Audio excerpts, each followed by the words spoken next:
Somos de todo un poco, proyectando Nicaragua tal como es, cultural, historia y sabor.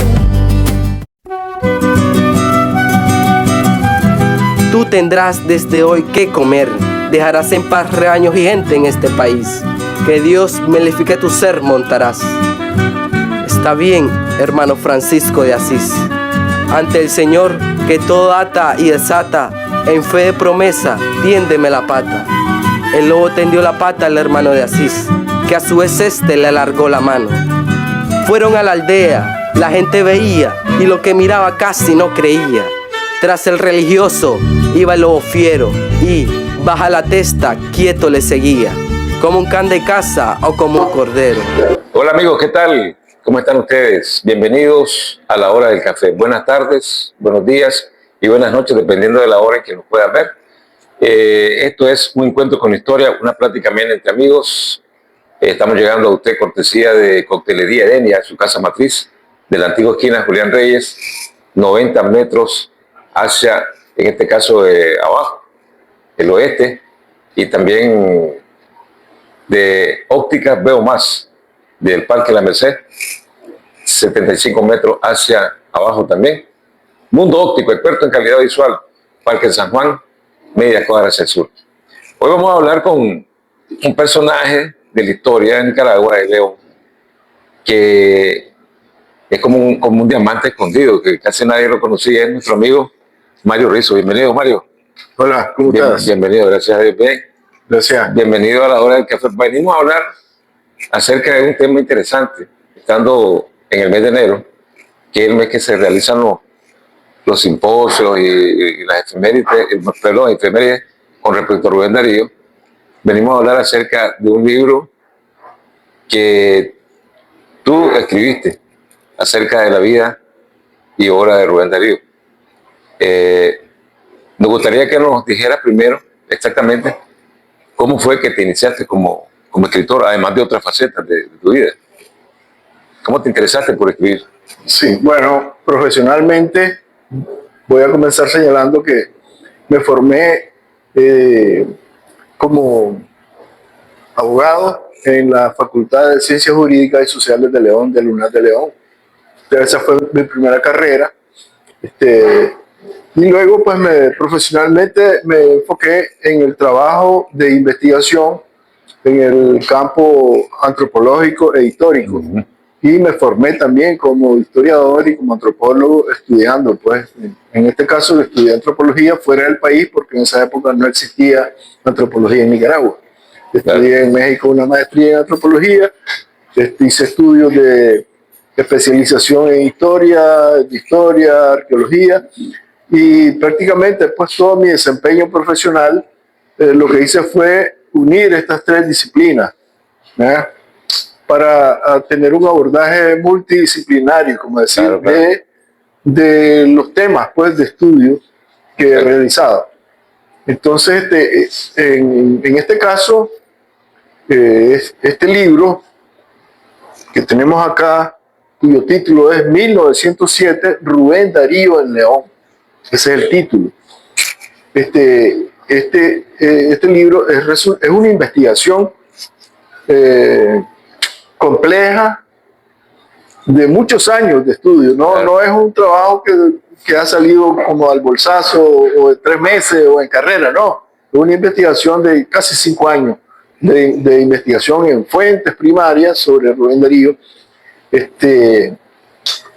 Y el resultado de este libro, que es un libro de 547 páginas con información bien documentada en fuentes primarias, fuentes secundarias, que están reunidos acá y nos permiten tener una visión amplia de un Rubén Darío, es decir, del Rubén Darío que conocemos oficialmente, de lo que se dice de Rubén Darío, que se dice muchas cosas, como claro. Estábamos conversando, ¿verdad? Y de cosas que no se han dicho y que se han escondido de Rubén Darío. Entonces, con un enfoque de investigación científica, antropológica e histórica, siguiendo los rigores de estas disciplinas, es decir, el rigor de la cronología de los acontecimientos, el rigor del análisis de las fuentes, llegamos a entender un montón de facetas de Rubén Darío, novedosísimas, pues. Claro. Como el mismo título del libro, nos entramos con ese título al año 1907, que es un año peculiar, porque es el año de mayor gloria de Rubén Darío en Europa. Sí, Rubén Darío está en Europa en 1907, es el líder máximo del movimiento literario modernista, reconocido ampliamente, por supuesto también atacado, porque tuvo mucha gente que lo atacó, pero ampliamente reconocido en España, Francia, Italia, en toda Hispanoamérica, desde Argentina, Chile, hasta México y hasta Estados Unidos. Entonces, él ese año, a medio año en Europa, decide venir a Nicaragua. Claro. Un amigo que él tenía era un poeta colombiano que se llamaba José María Vargas Vila. Y él le dijo, Darío, vete a Nicaragua. Porque había dos cosas que Darío estaba buscando. Y él se viene a Nicaragua, llega a León como en octubre, noviembre de 1907. Y él trae dos objetivos. Uno es lograr que el gobierno de ese tiempo, que era el gobierno de Zelaya, lo nombrara embajador de Nicaragua ante el reino de España. En ese tiempo España era un reino. Claro. Ese era un objetivo que traía.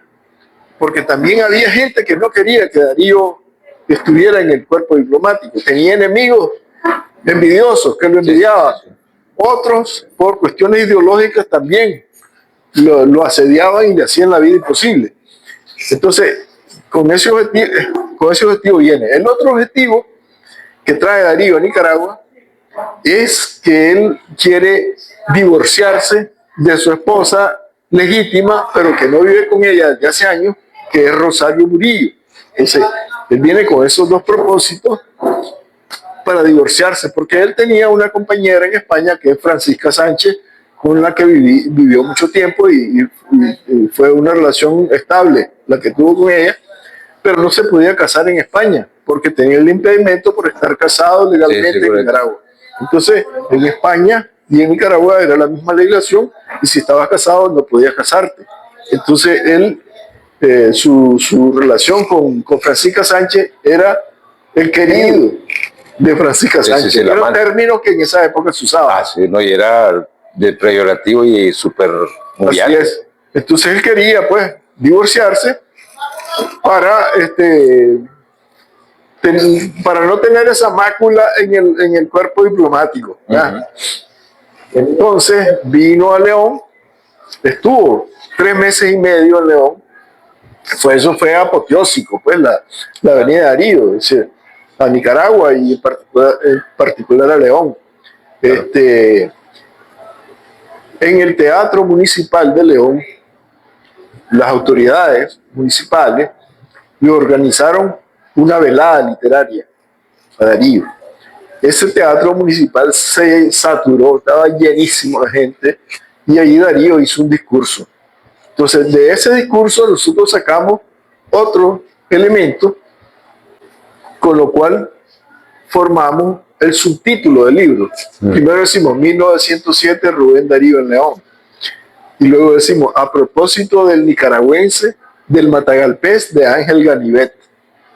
Entonces ese es el título completo y subtítulo. ¿Y por qué eso? Porque en ese discurso que hizo Darío esa tarde memorable en el Teatro Municipal de León, que hoy se llama Teatro Municipal José de la Cruz Mena, que José de la Cruz Mena precisamente acababa de morir. O sea, José de la Cruz Mena se murió en septiembre de ese año, que es toda otra vida dramática. Otro personaje impresionante, pues, de León. Claro. Entonces, ese discurso de Darío, por supuesto, se publicó en las revistas de León, de Managua, de Latinoamérica, reprodujeron ese discurso. Entonces, en el estudio que yo hago, usando un método que se llama microhistoria, que no es otra cosa que encontrar detalles y ponerlos en el microscopio, en el zoom, y hacerle zoom a esos detalles. Y al hacerle zoom, encontramos cosas nuevas, cosas que no las vemos desde una óptica general, no las vemos, pero ampliado así, vemos detalles. Y entonces entramos por esos detalles. Y un primer detalle que salta ahí es que en ese discurso, en un párrafo de 9 líneas, de un cuarto de página, en ese párrafo Darío habla del nicaragüense y habla del matagalpés. El nicaragüense, el matagalpés, pero lo hace a propósito de ¿qué? De un escritor español que él lo menciona ahí, que se llama Ángel Ganivet. Este Ángel Ganivet fue un escritor español muy conocido, que se le tiene en España como miembro de ese grupo literario que se llamó en España la Generación del 98, donde estaban las grandes cumbres. Disculpa que te interrumpa. Antes que entremos al título del libro y todo eso, quiero resaltar dos cosas o tal vez tres cosas que hemos hablado ahorita en la conversación. Número uno, un escritor, primero, en la primera fase tiene que ser primero un investigador. Eso no es fácil, porque la fuente, uno no puede descartar ninguna fuente, supongo yo, pues, cuando está investigando algo, porque uno tiene que ir valorando y ir comparando la información que te da la historia, que te da el escritor, que te dan las personas, etcétera, etcétera. En primer lugar, va a un investigador. La segunda fase para mí de un escritor es someter lo que yo he investigado al criterio de gente capaz, someter mi criterio escrito y enseñarle y decirle qué pensar de esto. O sea, siempre tiene que ver con el asunto de ir exponiéndote al público, pero en primer lugar a la crítica. No importa que la crítica sea negativa o positiva, pero la crítica siempre hace crecer en este caso al escritor, en mi opinión. ¿En cuántas fases vos considerás tu proceso de escritor, investigador, recopilador? O sea, ¿quiénes han sido los que han podido ver tu obra y te han dicho está muy bien, o otros han guardado silencio, o tal vez la han criticado? Número uno, esa es mi primera pregunta. La segunda es acerca de ese colombiano que casi nadie conoce, José María Vargas Vila, que era un escritor que tenía una poesía bastante diferente a casi todas. Muy, no sé, demasiado como un poeta que yo una vez leí una parte de algo de él y casi todo es deprimente lo que le escribe. Yo me acuerdo que hay una frase de él que dice: si la vida es un martirio, el suicidio es un deber. O sea, ¿cómo hacía Darío para convivir con un tipo así? Porque Darío no fue así. O sea, sus escritos eran inspirados en la vida, inspirados en el conocimiento, en la imaginación. ¿Cómo hacía? O sea, como para compartir algo con Vila, el colombiano. Bueno, y la tercera cosa que te quería preguntar, ya mira los comerciales, en la época de 1907 existía un periódico, León, ya. Pero antes de que me responda Mario, vamos a decirles a ustedes que estamos llegando, cortesía de Cutelería Edenia, donde estamos, su casa matriz de la antigua esquina Julián Reyes, 90 metros hacia abajo, de Óptica Beomás, Parque La Merced, 75 metros hacia abajo, y de Mundo Óptico, experto en calidad visual del Parque San Juan, media cuadra hacia el sur. Ahora sí, Mario. Bueno, muy interesante ese paquete, esa batería de preguntas que tiraste, que cada una tiene raíces. Y voy a entrar en el tema de tus preguntas, haciendo, digamos, una diferencia entre lo que es la literatura y lo que es la investigación histórico-antropológica. Son dos cosas distintas. O sea, la literatura te da licencia para la libre creación. O sea, el literato que escribe novela, por ejemplo, él no tiene que someterse a ningún rigor cronológico o a ningún rigor de veracidad histórica, correcto, sino que él crea libremente narrativas, personajes, momentos, siguiendo su propio guión. claro. ¿No? En cambio, en este trabajo nos separamos de eso en el sentido que nosotros vamos con el rigor que exige la investigación histórica y el trabajo histórico, antropológico y de otras disciplinas también. Entonces nosotros tenemos que regirnos, por ejemplo, al canon del orden cronológico en que las cosas van ocurriendo. Que eso te lo ofrece, por ejemplo, la historia o también el derecho. El derecho se basa en, digamos, en una secuencia de los hechos. Por ejemplo, un proceso judicial, el expediente lleva una cronología y esa cronología sirve para ubicar los hechos conforme ocurrieron en el tiempo. Exacto. Entonces, en esta investigación que hacemos, tomamos como punto de partida ese discurso de Darío en el Teatro Municipal en 1907, pero para explicar todo ese párrafo nosotros nos vamos a todo Darío, claro, así desde su nacimiento a su muerte.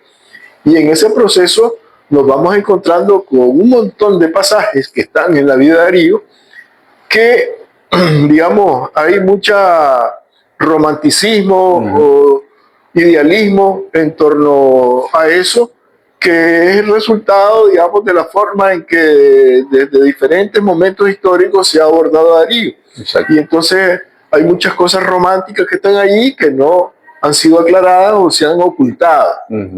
Entonces nosotros lo que hicimos fue entrarle a esos pasajes, aplicarles el método de la microhistoria, ampliarlos y buscarles su explicación histórica conforme a fuentes que respaldan los argumentos que tenemos.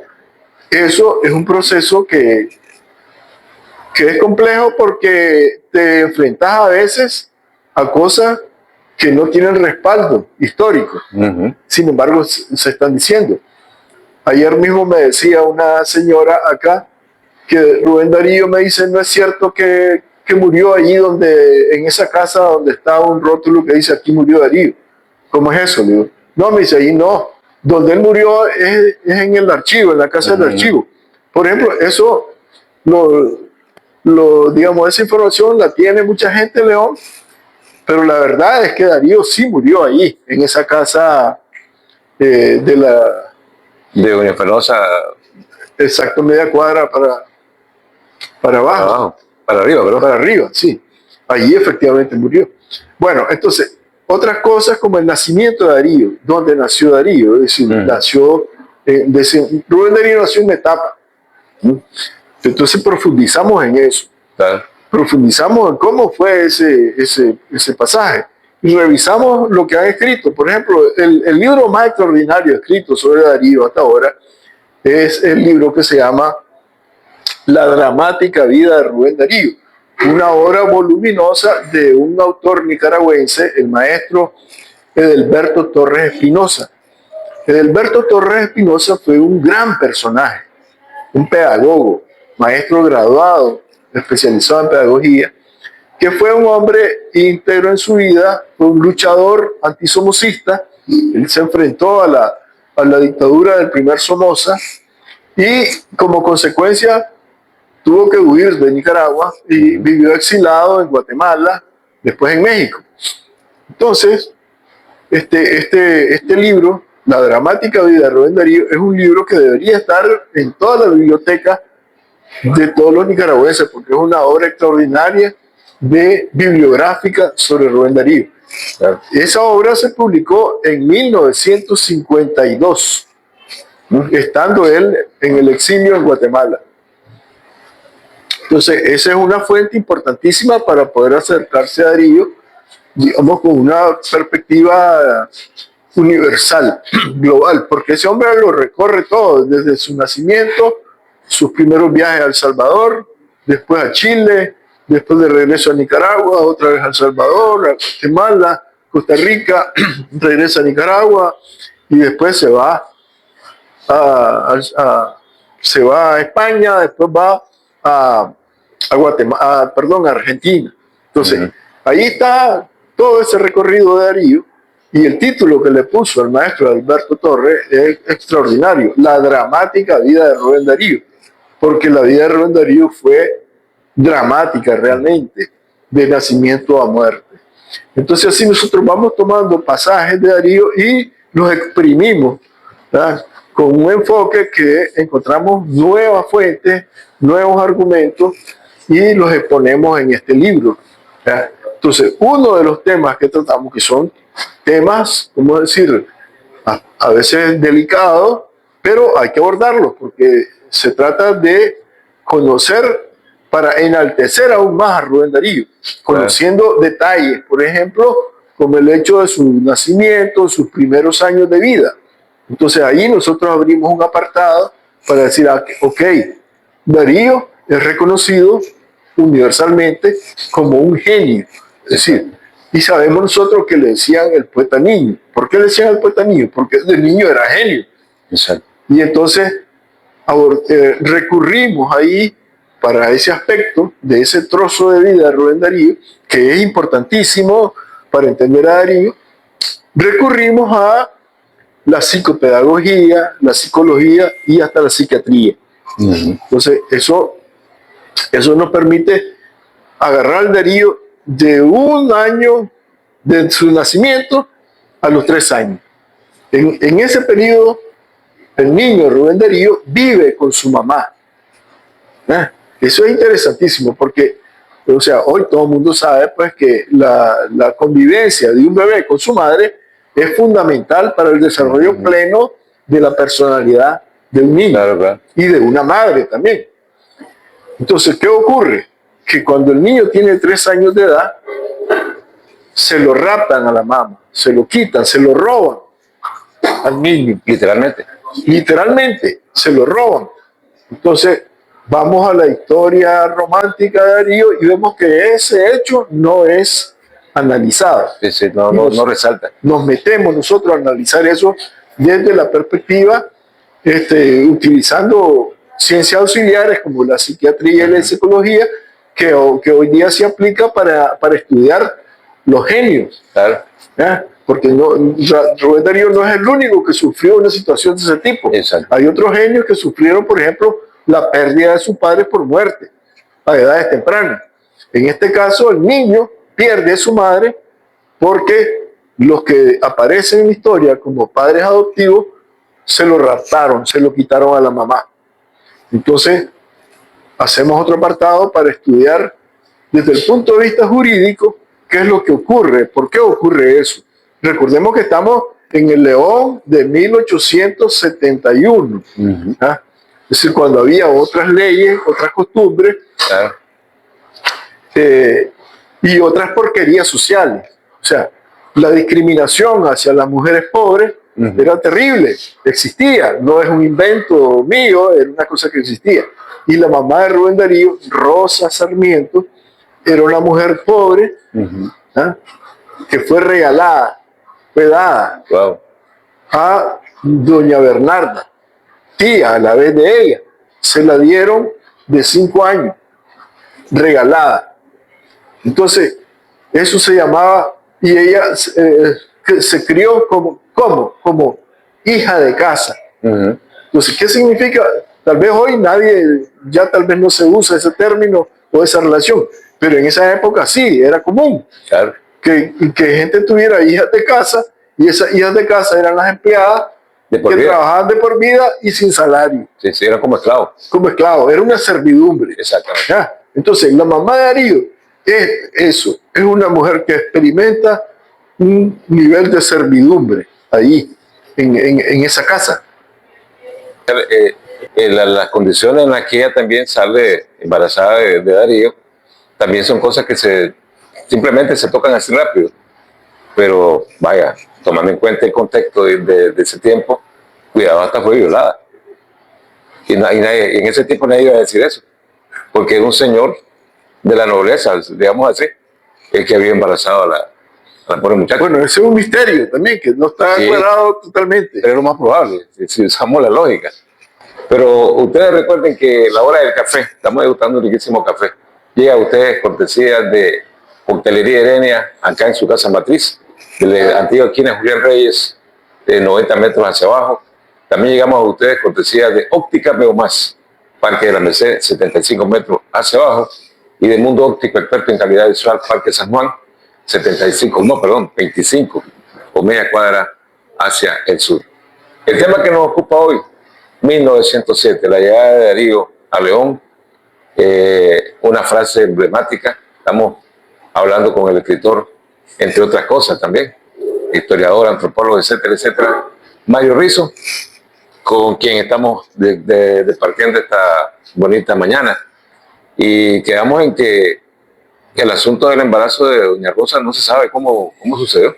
Sí, hay varias hipótesis, además de la oficial. Claro. De que la oficial, pues, el papá, el señor Darío García. Entonces, otro tema que hacemos es analizar toda esa situación de los apellidos. Porque la Rosa Sarmiento, en documentos para su boda con Manuel, aparece como Rosa Darío. Wow. Ella, digamos, en los documentos prematrimoniales que en ese tiempo se hacían en la curia, en la oficina de la curia, ella dice, me llamo Rosa Darío. Después, en otro documento sale corregido eso y sale como Rosa Soriano. ¿Quién decidía eso? Sí? No, Rosa Sarmiento. ¿Quién decidía? Ok, entonces para eso, una de las cosas que hago en esto es analizar la situación, o sea, la situación legal del parentesco, es decir, cómo funcionaba lo del parentesco. En ese tiempo, según la estadística de matrimonio, en toda Nicaragua, la mayoría de las uniones conyugales eran uniones conyugales libres. Correcto. La mayoría. La minoría eran matrimonios formales. La minoría. La mayoría eran matrimonios libres. Y también había muchas costumbres de que un marido tuviera queridas, tuviera una o dos queridas y hijos que no eran reconocidos. Entonces eso abundaba en León y en toda Nicaragua. Disculpa, o que tal vez los hijos de las amantes eran considerados como, o adoptados como hijos de la oficial y eran como hijos de la familia. En algunos casos, en otros no. En otros, esos niños tenían el apellido de la mamá y no el apellido del papá. Correcto. Entonces por eso encontramos, en el caso de Rosa, que ella dice Rosa Darío, porque el papá de ella supuestamente era Darío, pero no tenía derecho a llevar el Darío porque no era reconocido. Correcto. La misma tía Bernarda, la tía Bernarda, hay historiadores que dicen Bernarda Darío y otros que dicen Bernarda Sarmiento, porque tenían esa condición, no eran legítimas.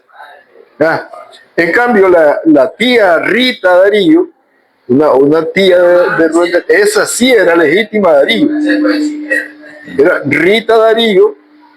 Incluso ella se casó con el cónsul de Costa Rica en Nicaragua y ella se firmaba Rita Darío de Alvarado, porque el cónsul era el señor Pedro Alvarado. Y era una señora emprendedora, empresaria, de gran presencia en la sociedad leonesa. Una mujer extraordinaria era esta Rita Darío. Rita Darío. No, fijémonos bien en ese detalle, porque ella se firma Rita Darío de Alvarado. Lo más común es que una mujer se pusiera Rita de Alvarado. Que se asumía como parte del marido y hacía a un lado su apellido legítimo, pero ella no. Ella se suscribe en documentos comerciales, en documentos legales como Rita Darío, y después que se casa, Rita Darío de Alvarado. Una preguntita, no sé actualmente, pero jurídicamente en esa época el título de fulano de tal, de Rizos, de Andrade, de fulano de tal. Era una especie como de, que denotaba como propiedades. O sea, me imagino yo, por la cuestión de la influencia española, que el marido era como el dueño de todo, dueño de ella, el dueño de los hijos. Porque hoy en día no sé el concepto de Nicaragua, en el juego de Nicaragua, pero en otras culturas es directamente, por ejemplo, si yo me caso con una americana, la americana llega, vamos a decir, Jennifer Andrade, no dice de Andrade. Eso, en esa época, ¿cómo se interpretaba? Como propiedad de... Bueno, en el siglo XIX, estamos hablando del siglo XIX, ¿no? El siglo XIX privaba, pues, digamos, un machismo extremo, sí, claro, en las relaciones español, de parentesco. Herencia española en parte, claro, herencia indígena en parte. Y en el Código Civil de Nicaragua de la época se decía, hay un artículo que señalaba eso, decía que el hombre era el representante de la mujer en el matrimonio. Y todavía ese artículo estaba vigente en el Código Civil con el que yo estudié con el maestro Ortega en la Facultad de Derecho, que ahora que el nuevo Código de la Familia ha reformado, claro, todas estas cosas. Pero eso estaba vigente todavía. De manera que el marido podía representar judicialmente a la mujer, porque era una concepción de la mujer como menor de edad, como propiedad del marido. Era algo que viene del derecho romano. No era como una ciudadana de segunda categoría. Sí, no, es más, no, la ciudadanía fue tardíamente que la mujer tuvo derecho al voto, por ejemplo. Ya. Entonces, bueno, todo eso lo experimentamos, lo estudiamos, y el asunto de la superdotación, como se le llama ahora, desde la psicología y la psicopedagogía, al caso de los niños genios.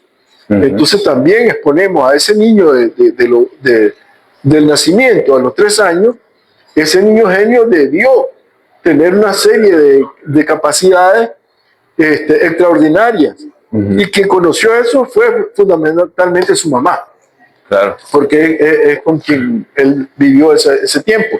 Pero una nota curiosa, ningún escritor, ningún historiador, ningún periodista en esa época entrevistó a la mamá de Darío. No hay ninguna entrevista acerca de Darío.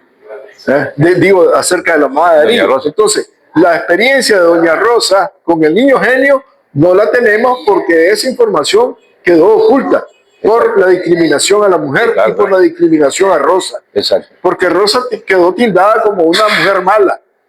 No, también, no, quedó como una mujer mala. O sea, es más, hay escritores como Sergio Ramírez que lo trata como que ella fue una adúltera, y así lo dice, y no es justo el concepto en ese señalamiento. Ha habido una influencia increíble también de parte de la religión oficial, claro, de discriminación a una pobre mujer que también fue violada. Bueno, yo no estoy diciendo que fue violada, pero vamos a suponer. Sí, como decíamos al inicio, hay varias hipótesis que se han lanzado, y una de ellas es de violación. Sí. Ya, pero todo eso eso hay que investigarlo mucho más. Pero bueno, veamos el caso de los niños genios, porque Rubén Darío no es el único niño genio. En Nicaragua hay muchos niños genios, hay pensadores extraordinarios en este país. Y es probable que muchas familias acá tengan un bebé genio. Sí, sí. Y esos bebés genios se identifican desde que ese niño tiene 6 semanas. Ya a las 6 semanas ese niño está haciendo cosas que son extraordinarias comparadas con otros niños. Sí, sí. Y todo eso lo hacía ese niño, pues, genio. ¿Cómo? Fijar la mirada, a tomar cosas con los dedos antes que otro niño. O sea, son precoces. Por eso se le dice que son precoces. Entonces, un montón de cosas ese niño las viene demostrando desde las 6 semanas, 1 mes, 2 meses, 3 meses, 4 meses. Ese niño era un niño precioso por todas esas habilidades que tenía en esa temprana infancia. Pero una preguntita, ¿será que la señora, con todo respeto, doña Rosa, por su condición, pues, como la tildaban, su condición de ser la segunda o la querida, o lo que sea, ¿será que por lo menos ella sabía leer y escribir? Ahora, un detalle. Rosa Sarmiento, la hija de casa, cuando tiene al bebé, ella ya sabía leer y escribir y aprendió a leer y escribir por sí misma. O sea que ahí era una mujer también con una gran precocidad, porque sin condiciones, porque no la mandaron a estudiar. Claro. Nada.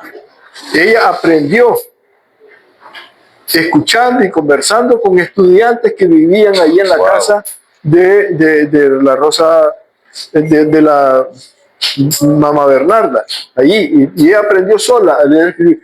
Lo dice en un documento una hija de ella, o sea, una media hermana de Rubén. Ella dice que su mamá aprendió a leer sola allí en la casa. O sea, que no era una mujer tonta, ni mucho menos, sino que era una mujer muy inteligente también. No, y supongo que escondida leía los libros que habían en la biblioteca y se nutría de los estudiantes de lo que leía. Así es. Bien, entonces, eso es parte de las cosas que analizamos de ese Darío genio, que su genialidad la demostró desde que nace, pues, claro, hasta los 3 años. Entonces, ¿qué ocurre a los 3 años? Y es que ella se va de la casa. Ya antes se había escapado de la casa, cuando estaba embarazada. Yeah. Se fue porque había maltrato allí. ¿Seguro? Ella era maltratada. Seguro. O sea, a ella pues la tenían a mecate corto, no tenía salario, vivía totalmente a expensas de la comida que le daban, y ella era la que hacía todo en la casa. Y hay maltrato que está recibiendo. Entonces ella, cuando está embarazada, como de 7, 8 meses, ella decide irse de aquí, de la casa de doña Bernarda y del coronel, y se va. Ahora, yo le he preguntado, he hecho un acercamiento etnográfico a ese momento. Agarremos ese momento. Estamos en 1867. Las condiciones de salud, las condiciones de transporte no son como ahora. Y ella, ¿cómo es eso de que decide irse a parir allá a las montañas de Metapa?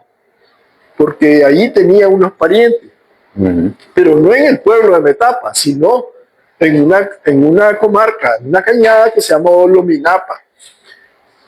¿Qué pasó? Que una tía de ella, la que la regaló a la Bernarda, vino a verla y vio que tenía maltrato y le dijo: te vas conmigo, y se la llevó, se fue para allá y se la llevó. Ahora, no es, ¿y cómo lo presentan en la historia así oficial? ¿Cómo se presenta? Que se fue como de paseo a Metapa, en carreta. No.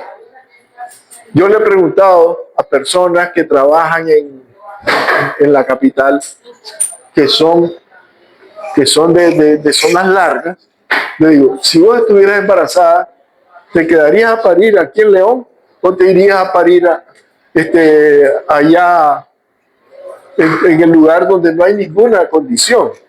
Y además un viaje terribilísimo. Claro, claro. No, me dice: yo voy a parir aquí en León. Exacto.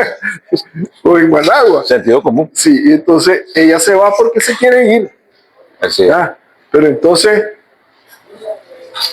el coronel Félix Ramírez la va a traer a huevo. Se la trae pues porque, según la concepción de él y de la época, esa hija de casa le pertenece a él. Claro, era su propiedad. Y el hijo le pertenece a él. Toda esa concepción machista, antigua, inhumana. Sí. Y él se va y se la trae. ¿Ya? Se la trae a huevos a León. Entonces, esa fue la primera vez que ella intentó irse. Después, cuando el niño tiene 2 años y medio, ella se enamora de un estudiante que vivía ahí en la casa. Era un estudiante de Derecho. Y ese año ocurrió una insurrección, una guerra, que la dirigió Máximo Jerez y Tomás Martínez. Se alzaron contra el gobierno, se tomaron León y hubo todo un caos. Entonces ella aprovechó con el novio, claro, y se fueron, porque además cerraron la universidad. Sí. El gobierno, en represalia de la insurrección, cerró la Universidad de León y ese muchacho estaba estudiando. Era un muchacho de una familia acomodada de Honduras, tenían una finca en San Marcos de Colón. San Marcos de Colón es un pueblito que está al otro lado de Somoto, al otro lado de la línea fronteriza, ahí. Entonces se fue para allá. Entonces, después que pasó la guerra y todo eso, el coronel se fue armado. ¿A buscarla? A buscarla. ¿Cómo sabía que estaba ahí? Por el novio con el que se fue. La información que tenía. Y se fue. ¿Y qué hizo? Se trajo al niño, lo separó de la mamá, se lo trajo huevo. ¿Ya? Entonces eso fue un trauma brutal, claro, tanto para la mamá como para el niño. Claro, claro. Porque era un niño de pecho todavía. En ese tiempo, a los 3 años, sí, a los niños se les daba pecho hasta los 5 años. Sí, sí. Entonces, desprender a un niño de pecho de su mamá es un acto, además de cruel, inhumano e ilegal, pues, porque no era legal también lo que hizo. Antibiológico también, porque... Sí. Y entonces eso es parte, digamos, de esa historia de Darío, y eso psicológicamente fue una ruptura en el vínculo madre-hijo a esa temprana edad, que le causó al niño un impacto, pues, claro, en claro, su personalidad, y que se va a manifestar después en las tendencias que él va a manifestar. Exactamente, dato muy interesante. Estamos fascinados con esta conversación, pero también tenemos que cumplir con nuestros anunciantes. Recuerden que estamos llegando a ustedes cortesía de Coctelería Heredia en su casa matriz, Barrio del Calvario, de la antigua esquina Julián Reyes, 90 metros hacia abajo. También de Óptica Luego Más, del Parque La Merced, 75 metros hacia abajo. Y de Mundo Óptico, experto en calidad visual, Parque San Juan, media cuadra hacia el sur. El tema que nos ocupa, 1907, la llegada de Darío León. Conversamos con el escritor Mario Rizzo, analizando temas y aspectos de la vida de Darío que casi nadie lo ha tocado. Una preguntita, Mario. La genialidad de Darío, bueno, normalmente los genios aparecen así de repente, genios. No necesariamente tiene que ver con la genética del papá o de la mamá, o del papá y la mamá. Viene un genio simplemente. Pero ¿habrá alguna posibilidad de que este señor, a pesar de ser así, pues tan vulgar y tan cruel como era la época, el coronel, tendría alguna genialidad también? ¿De dónde saca Darío genéticamente Bueno, hoy día se considera pues que la superdotación es resultado de componentes genéticos, componentes culturales, componentes sociales. Entonces, para abundar en esto, yo hice un examen casi quirúrgico, pues, de doña Bernarda y del coronel. Entonces, el coronel era coronel, pero no era un hombre instruido en absoluto. Y doña Bernarda también no era instruida. Era más bien una mujer grosera que odiaba las letras.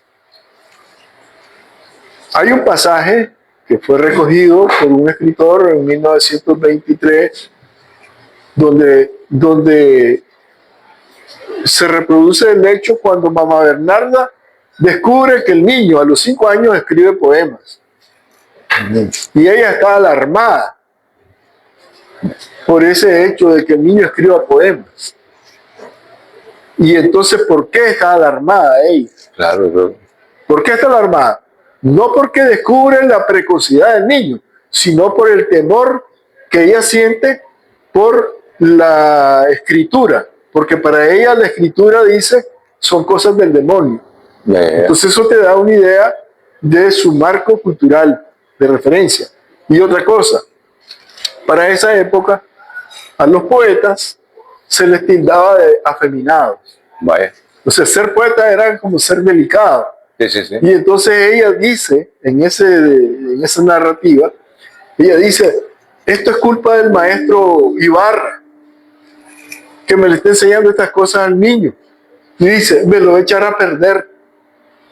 Ya, o sea, leyendo eso entre líneas. A los 3 años. A los 5. A los 5 años. Leyendo eso entre líneas, vemos pues a una mamá Bernarda que no tiene, digamos, una lectura positiva de las letras, Claro. que piensa que eso es cosa del demonio y que la poesía es una cosa medio afeminada y que le van a echar a perder al muchacho. ¿Verdad? Entonces, eso es parte de ella. ¿Verdad? De parte del coronel Félix Ramírez, ahí es otra historia que hay que analizarla todita, porque la historia oficial lo pone como que él fuera un gran liberal y un gran intelectual. Y eso no es correcto. No tiene ningún asidero. Es más, pues, no se conoce ni una carta, ni un telegrama, ni una firma del coronel. Ni se sabe dónde está enterrado. Debe estar enterrado seguramente pues lo enterraron en el cementerio de San Felipe. Ese era el más antiguo cementerio. No, era el cementerio de los pardos, de los mulatos. Y él era mulato. ¿Ya? Entonces, esos datos están ahí, hay referentes. William Walker, cuando viene William Walker a Nicaragua, tiene relación con el coronel. ¿Ya? Y él lo describe, el atezado, dice atezado. Esa palabra atezado quiere decir de color de piel oscura. Atezado. Él era pues un mulato. Entonces, y en San Felipe era el núcleo de los mulatos de León en esa época. Entonces, de él no se tiene ninguna referencia que haya escrito una palabra. Entonces, no era letrado, pues, no era letrado. Ni tampoco era liberal, porque... Pero tampoco era terrateniente. Era un militar común. Era un militar, y en ese tiempo los ejércitos lo hacían los grandes hacendados, que hacían su ejército con sus trabajadores. ¿Ya? Entonces, él estaba al servicio de gente como Trinidad Muñoz, en el primer tiempo que no era liberal. Y entonces cuando se da la guerra de Malespín, 1845-1846, Malespín invade desde El Salvador y Honduras, invaden León para destruir el gobierno liberal unionista, centroamericanista que estaba en León. Entonces, el coronel, que no era coronel, se gana el grado de capitán participando en esa invasión contra los liberales de León. Pero ahí estamos ya casi por el 1900. No, 1845, 1846, es la primera invasión. Cuando invade Malespín a León y quema la mitad de León. Ya. Matan un montón de gente. Fusilaron a 18 personajes de León aquí en la plaza central. Wow. O sea, fue terrible. Pues era tan fácil penetrar al territorio nicaragüense y hacer todo eso. Bueno, es que fue una invasión militar de dos ejércitos, de Salvador y Honduras. Pero era algo ya grande. Vinieron, sitiaron León. Y ese sitio, no crea que fue fácil. Ese sitio duró tres meses. O sea, 3 meses sitiado León. Guerra todos los días. Guerra calle por calle, casa por casa. ¿No? Bueno, entonces ahí pues analizamos y describimos y hacemos una relectura de la mamá Bernarda y el coronel Ramírez Madregil. Entonces, Ramírez Madregil. Vos te vas a algunas fuentes y ponen como que Ramírez Madregil era un gran personaje europeo. correcto. Y no es así. Madregil era apodo. Era apodo. Lo dicen varios escritores, lo dice William Walker, que le dicen de apodo Madregil. ¿Por qué le dicen Madregil? Porque en León había una señora piadosa que se llamaba María Gil, y ella recogía niños de la calle, los criaba, ¿verdad? Les daba alimento, y a esos niños le decían Madregil, que eran de la Madregil. Entonces a él lo apodaban así, y hay varios reportes de la Guerra Nacional donde dice que allá estaba Félix Ramírez alias Madregil. Entonces eso pues para ayudar a entender el cuadro familiar de esa segunda etapa de Darío después que fue desprendido de su mamá. Otro tema interesante es la etapa de Darío como sastrecillo valiente, como sastre. Sastre. Vamos a ir a anunciarte, Mario, pero vamos a hablar el tema de la genialidad, el de Darío. Recuerden que esta es la hora del café, estamos llegando a ustedes, cortesía de Coctelería Edenia, en su casa matriz, de la esquina Julián Reyes, 90 metros hacia abajo, también de Óptica Plus, del Parque de la Merced, 75 metros hacia abajo también, y de Mundo Óptico, experto en calidad visual, Parque San Juan, media cuadra hacia el sur. Este tema se presta para el próximo programa, Mario. No vamos a abordar un tema tan interesante y tan amplio en un solo programa de 40 minutos. Y ya para terminar, vamos a despedirnos. La genialidad de Darío, a los 5 años, ya había devorado la Biblia y las 1001 noches. Ese dato es fidedigno, que no sería nada extraño para un genio. Bueno, tal vez hay una exageración en decir que a los 5 años lo hizo, porque tenemos ese dato que a los 5 años él ya estaba garabateando y escribía poemas.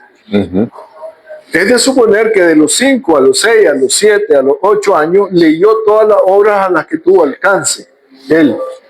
¿Ya? Entonces ahí leía la Biblia, leía libros de novela española, leía a Plutarco, un extraordinario pensador griego. Él lo leyó desde temprano y se nutrió de que en esa casa la mamá Bernarda cuidaba estudiantes y profesores universitarios. Entonces ahí había siempre libros. Y eso él los leía desde muy niño. Pero en parte de ese proceso, en un momento, en ese periodo, más o menos a los 7 años, se muere el coronel. El coronel había funcionado para Darío como el padre adoptivo. Claro. Y es más, el coronel inscribió al niño en la escuela dándole otro nombre, no el de cuna, que era Rubén Darío, sino que le puso Félix Rubén Ramírez. ¿No era García? No, él le puso Félix Rubén Ramírez, su nombre. Ah, ya. O sea, lo puso como que fuera hijo de él. Y entonces hay un escrito, de los primeros escritos de Darío. Pero efectivamente era hijo de él, ¿no? No. Ah, entonces No. el padre biológico de Darío es un misterio. No, se llama Manuel García o Manuel Darío. No, perdón, era el muchacho hondureño. No, Estudiante de Derecho, no. no, era Manuel. Ese es el tema de los sastres, porque era sastre. Y el papá de Darío era sastre. Ya. ¿Ya? Pero era un tipo que es descrito como alborotador, bacanalero, y es más, que era homosexual, dice por ahí una fuente. El papá de Darío era sastre. Para la época entonces era como un demonio. Porque... Exactamente. Y por eso la Rosa no quería estar con él y se fue. Y eso quien lo dice es una hija de Rosa Sarmiento. Bueno, estamos llegando al final, Mario. Gracias por haber estado con nosotros. Estamos comprometidos la próxima semana para la continuación, porque todavía no hemos llegado a donde queremos, que es la presentación de la obra 1907 Rubén Darío en León, que después le vamos a estar diciendo dónde va a estar disponible la obra literaria de Mario Rizzo. Nos encontramos la próxima semana aquí en la Hora del Café. A nombre de Todo Un Poco TV Proyectando Nicaragua, de Lester Martínez, productor general, de nuestro invitado Mario Rizzo, de su servidor Héctor Andrade, será hasta la próxima. Abrazos, bendiciones. Será hasta la próxima semana.